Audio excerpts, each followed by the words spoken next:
اللہ پاک فرماتے ہیں کہ ہم تمہاری آنکھوں کی خیانت اور دل کے رازوں سے باخبر ہیں۔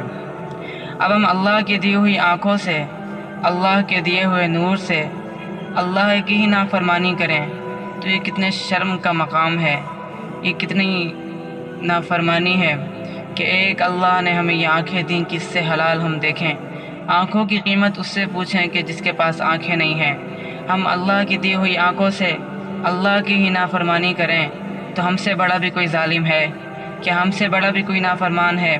ہم اللہ کے دیے ہوئے کان سے اللہ کی ہی نافرمانی کریں، اس سے موسیقی کا زہر سنیں، اس سے موسیقی سنیں، اللہ کے حرام کردہ چیزیں سنیں۔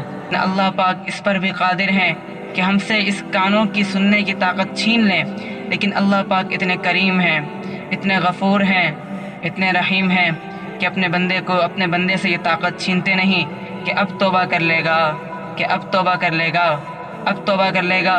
یہ وہ اللہ ہے کہ جس کو الگ الگ شخص الگ الگ زبان میں الگ الگ جگہوں پر پکارے تو وہ اللہ ہر کسی سے مخاطب ہو کر فرماتا ہے لبیک یا عبدی، بول میرا بندہ کیا بات ہے۔ تو ہم اسی اللہ کی نافرمانی کریں جو اللہ ہمیں کھلاتا پلاتا ہے، ہماری سانس کو چلاتا ہے۔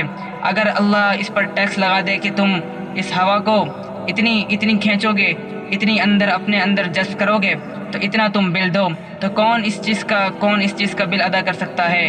اگر اس پر ٹیکس لگا دے کہ تم اتنی سانس اپنے اندر کھینچو گے تو تمہیں اتنا بل ادا کرنا پڑے گا شام میں، تو کون اس کا بل ادا کر سکتا ہے؟ فَبِأَيِّ آلَاءِ رَبِّكُمَا تُكَذِّبَانِ، کہ اپنے رب کی کون سی نعمتوں کو جھٹلاؤ گے؟ رب المشرقین و رب المغربین، یہ وہی رب ہے جو مشرق کا بھی ہے، جو مغرب کا بھی ہے، جو شمال کا بھی ہے، جو جنوب کا بھی ہے۔ تم اسی رب کی نافرمانی کر کے کیا سمجھتے ہو کہ تمہیں کوئی نہیں دیکھ رہا؟ وہ رب تمہاری شہرگوں سے زیادہ قریب ہے، تم سے زیادہ جاننے والا ہے، پہچاننے والا ہے۔